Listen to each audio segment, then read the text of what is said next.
नमस्कार मित्रांनो, शिवा मालिकेच्या आजच्या भागामध्ये मी आपलं स्वागत करतो. आणि त्यामध्ये आता सगळेजण गॅरेजवर असतात. तर आता आशूने खूप चांगलं सरप्राईज दिलेलं असतं आणि तेवढ्यात आता माई आजी तिकडे सगळ्यांना बोलावते. सीताई आता माई आजीकडे येते. तर माई आजी म्हणते की अगं दिव्याला उलट्या होत आहेत. तेव्हा आता सीताई म्हणते की तसं काहीच नसेल, प्रवासात दगदग झाली असेल ना म्हणून तिला उलट्या होत असतील. माई आजी म्हणते की अहो तसं नाही आहे सीताई. माई आजी म्हणते त्या पित्ताच्या उलट्या नाही आहेत तर कोरड्या उलट्या होत आहेत. शिवाला आता मात्र काही कळत नसतं. सीताईला मात्र लक्षात आलेलं असतं. आणि लगेच आता आशू म्हणतो की आपण लगेच हॉस्पिटलला जाऊयात. आणि तेवढ्यात आता दिव्या तिथे येते. तर लगेच शिवा ही दिव्याला खाली बसवते आणि आशू म्हणतो मी लगेच ॲम्ब्युलन्स बोलावतो. आता माई आजी म्हणते त्याची काहीच गरज नाही, तिला चक्कर येते आणि कोरड्या उलट्या होत्यात ना त्याचं कारण जरा वेगळंच आहे. आणि पटकन आता दिव्या ही आतमध्ये पळून जाते. माई आजी म्हणते वंदे अगं तुझा संशय खरा ठरला तर. आणि तेवढ्या चंदन तिथे येतो. पण चंदनला मात्र काहीच कळत नसतं. आणि चंदन म्हणतो हे काय चाललंय. हसतच माई आजी म्हणते चंदन अरे आता तुझा संसार फुलायला लागलाय. तरीसुद्धा आता चंदनला काही कळत नसतं. आणि तेवढ्यात आता सीताई म्हणते की अरे आशू आणि शिवा आता मावशी आणि तू काका होणार आहेस. आणि आता आपण काका होणार म्हणून आशूला खूप आनंद होतो. तर चंदनला सुद्धा तिकडे खूप आनंद झालेला असतो. पटकन आता आशू हा चंदनला कॉंग्रॅट्स करतो.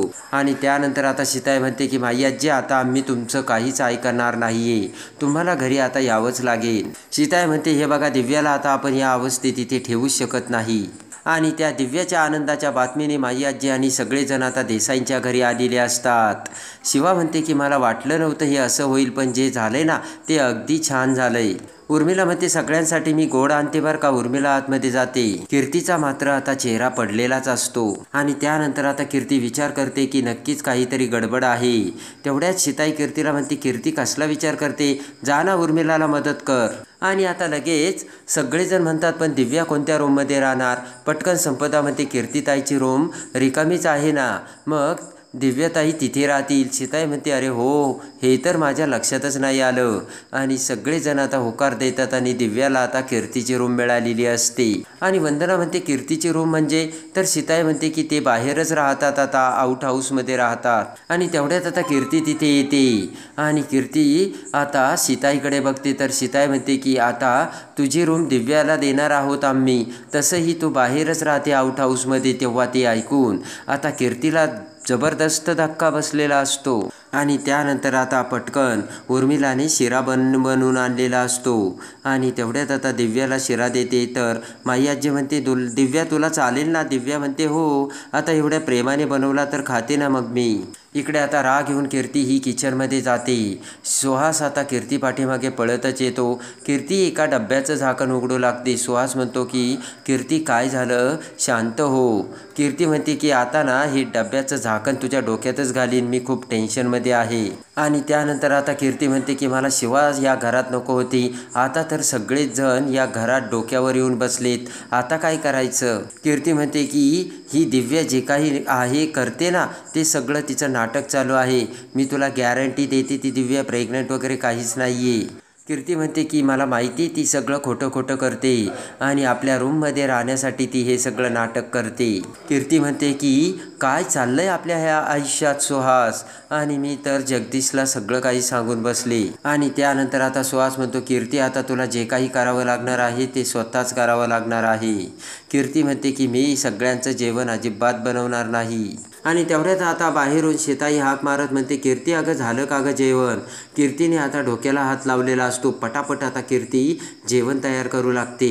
इकडे आता सीताई ही माई आजी आणि वंदनाला रूममध्ये घेऊन येते आणि म्हणते बघा ही आता तुमची रूम बघतच आता माई आजी म्हणते की बाया किती मोठी रूम आहे आणि एवढी मोठी रूम आम्हाला काय करायची. शिवा म्हणते की माई आजी तुम्हाला हवं तसं अगदी छान राहा आणि तेही अगदी बिनधास्त. आणि त्यानंतर आता वंदना म्हणते की सीताई तुम्ही आमच्यासाठी खूप करताय. सीताई म्हणते हे बघा परत असं बोलू नका. शिवाने आमच्या या घरासाठी काही केलं ना, किती केलंय ते तुम्हाला माहितीच नाहीये.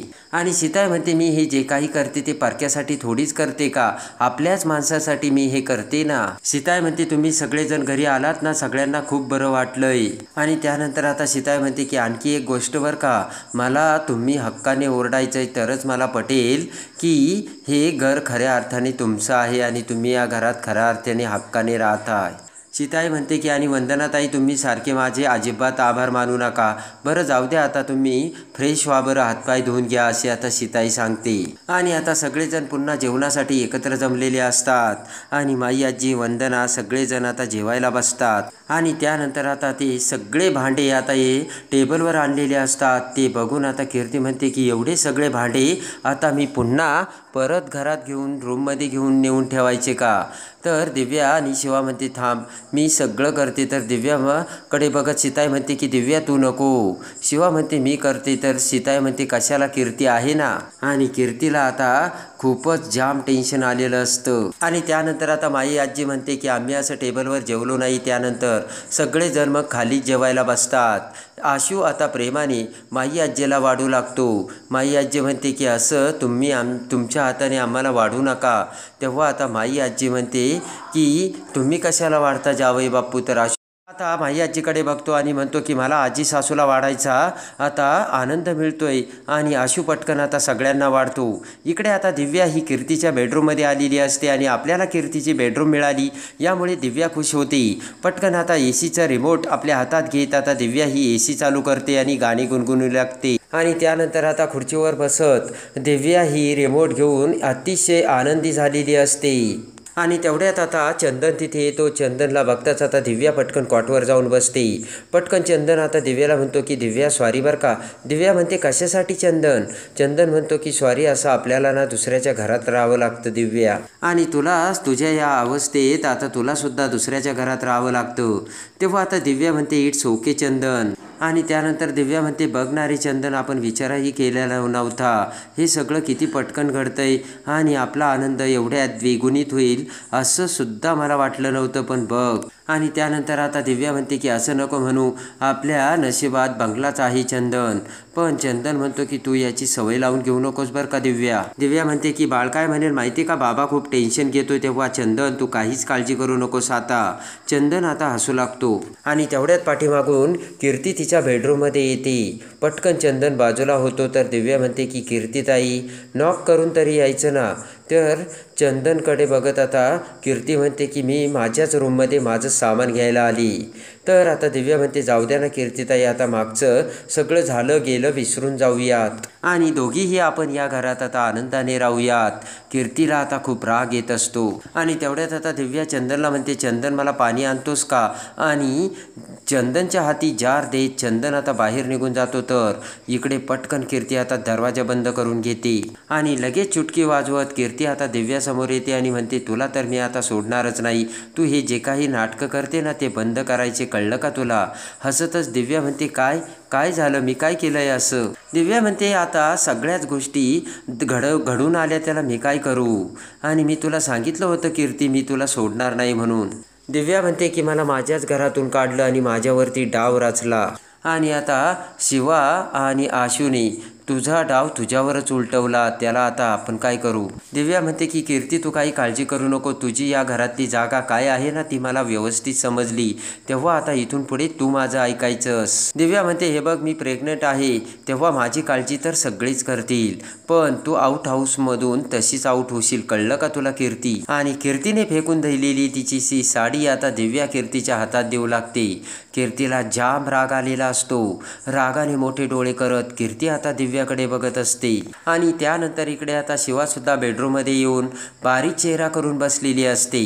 तेवढ्यात आशू तिथे येतो आणि आशू म्हणतो की काय अगं शिवा तू इकडे बारीक चेहरा करून का बसली. मला वाटलं तू मावशी होणार आहे तेव्हा तू तर आनंदी असायला हवं. शिवा म्हणते की बाहेर मी दाखवलं आशू मी स्ट्रॉंग आहे म्हणून, पण मला माई आजीची खूप काळजी वाटते आणि टेन्शन येतं यार आशू. शिवा म्हणते की त्या या घरात राहणार आणि हे असं सगळं.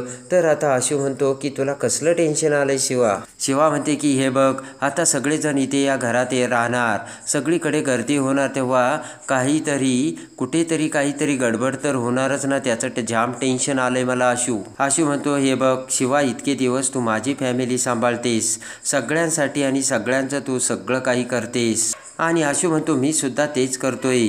एखाद्या बायकोने आपल्या नवऱ्याची फॅमिली आयुष्यभरासाठी जर ॲक्सेप्ट केलं तर मी करतोय त्यात माझी काय चूक. इकडे आता चंदन पुन्हा दिव्याकडे येतो आणि म्हणतो की उद्या नेहमीप्रमाणे इथून मी गॅरेजवर कामाला जाईल बरं का दिव्या. तर दिव्या आता होकार देते. दिव्या समोर बसत आता चंदन म्हणतो की मला तुझी काळजी घ्यायची दिव्या, मला गॅरेज सांभाळायचं आहे, घर सांभाळायचं आहे, माझ्यासमोर एवढी कामे आहेत ना की बस विचारू नकोस. आणि त्यानंतर आता लगेच दिव्या म्हणते की चंदन तू काही टेन्शन घेऊ नकोस, आता आपण इथे आलोय की नाही. आणि त्यानंतर आता लगेच आता दिव्या ही चंदनला समजावू लागते आणि चंदन आता दिव्याच्या मांडीवरती झोपतो. तर दिव्या विचार करते की वा मला वाटलं नव्हतं असं होईल म्हणून, आणि डायरेक्ट मी त्या घरातून तर बंगल्यातच आले. आणि दिव्या म्हणते की आता मला हे नाटक असंच चालू ठेवावं लागेल म्हणजे मी इथे सुखात राहील. त्यानंतर आता दिव्या म्हणते की आणि शिवा मी तुला ना तुझ्या माणसापासून कशी तोडते ते तू बघतच राहा. आणि दिव्याने आता भयानक विचार केलेला असतो. आणि त्यानंतर आता दिव्या कोणता भयानक डाव खेळणार आणि शिवासोबत काय करणार. पण इकडे आता शिवा ही कीर्ती आणि दिव्याचे खरे सत्य आणि खरा चेहरा कसे समोर आणते हे बघण्यासाठी आणि आता शिवा मालिकेच्या डेली अपडेटसाठी बेल नोटिफिकेशनवर क्लिक करून आपल्या चॅनलला लाईक करा, सबस्क्राईब करा.